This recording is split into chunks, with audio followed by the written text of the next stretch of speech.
నీతివేద YouTube వీక్షకులందరికీ నమస్కారం. నేను మీ డాక్టర్ నావలపల్లి మహేష్ చంద్ర భరద్వాజను, హైదరాబాద్ నుంచి కన్సల్టెంట్ను, ట్రైనర్ అండ్ ఆస్ట్రో బుక్ రైటర్ను. ప్రతి మనిషికి శత్రువు ఎవరు, మిత్రువు ఎవరని ఇలా కనుక్కోవడం. శత్రువు అనగానే వాళ్ళకి ఏదో ఇష్టం కాని వ్యక్తుల పేర్లు, లేకుంటే బంధువుల పేర్లు, లేకుంటే పార్ట్నర్ వాళ్ళ ఎవరో ఇంటి పక్క పంట ఎవరో ఒకరు నచ్చని వ్యక్తుల పేర్లు చెప్తారు. అది కాదు. ఈ మనుషుల శత్రుత్వం అనేది తాత్కాలికం. అసలు శత్రుత్వం వేరు, అసలు మిత్రుత్వం వేరు. ఈ మిత్రుడు ఎవరు, శత్రువు ఎలా కనుక్కోవాలి?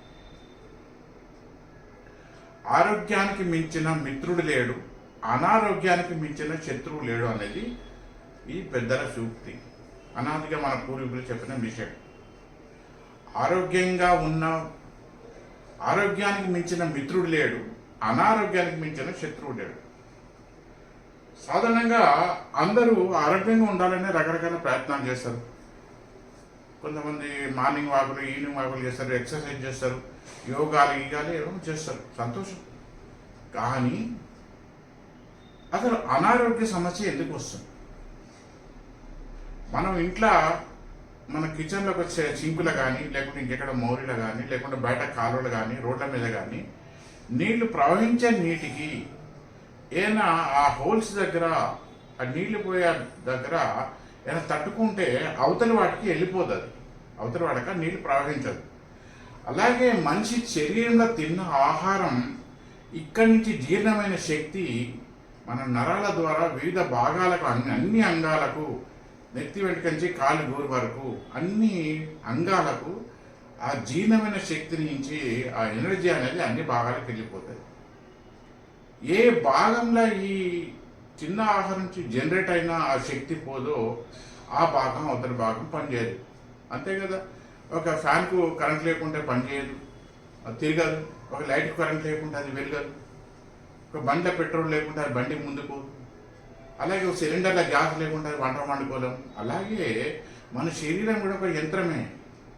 ఈ తిన్న ఆహారం జీర్ణమై అన్ని భాగాలకు వెళ్ళిపోతున్నా వాళ్ళు ఆరోగ్యంగా ఉండగలుగుతారు.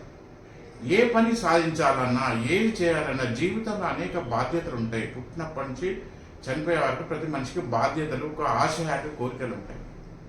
అవి నెరవేరాలంటే ఫస్ట్ మనిషికి ఆరోగ్యం అనేది చాలా ముఖ్యం. పంచభూతాలలో ఆరోగ్యాన్ని పృథ్వీతత్వం అంటారు, ఎర్త్ ఎలిమెంట్, స్థిరత్వం, ఎర్త్ ఎలిమెంట్ అంటారు పంచభూతాలలో. ఇది జాతకం ప్రకారం సహజ రాశి చక్రంలో కన్యారాశి, జాతకంలో షష్టమ, ఆరవం అని చెప్తారు. కానీ అది సూచిస్తుంది. కానీ ఎవరు నివసిస్తున్న ఇంట్లో ఈశాన్యంలో ఆయన నైరుతుల దోషాలు ఉంటే వాళ్లకు అనారోగ్య సమస్యలు గ్యారంటీ. ఈశాన్యం అండ్ నైరుతుల నివసిస్తున్న ఇంట్లో వాస్తు దోషాలు ఉంటే వాళ్లకు ఎప్పుడో ఒకసారి అనారోగ్యం గ్యారంటీ. ఇంకా ఆ ఇంట్లో ఎవరికి వస్తాయి ఏం కథ అనేది ఆ కాంబినేషన్ వేరే, ఇల్లు చూస్తే కానీ మనం చెప్పలేము. కాకపోతే ఇక్కడ ఏంటంటే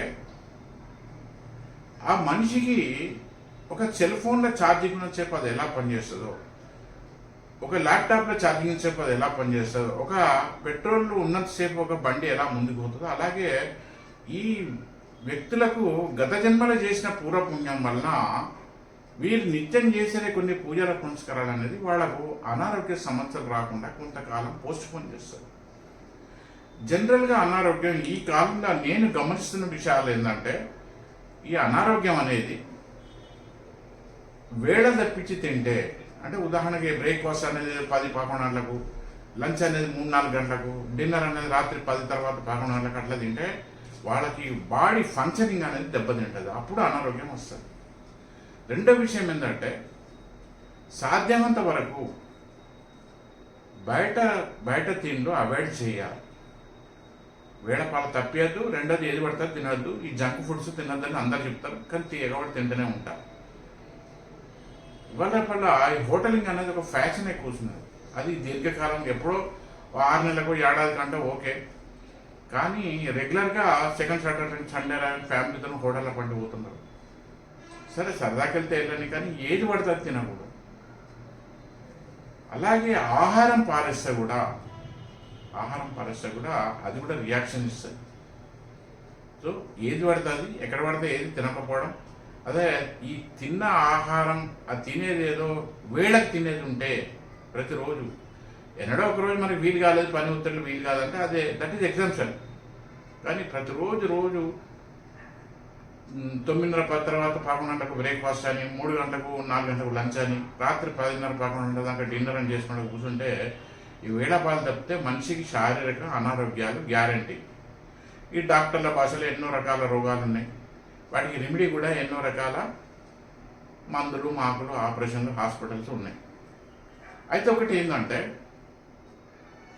ఒక మనిషికి ఏమైనా ఖర్చులు ఉంటే, అలాగే ఏమైనా పనులు, బాధ్యతలు ఉంటే వాళ్ళకి కావాల్సిన వాళ్ళు ఎవరన్నా షేర్ చేసుకోగలరు.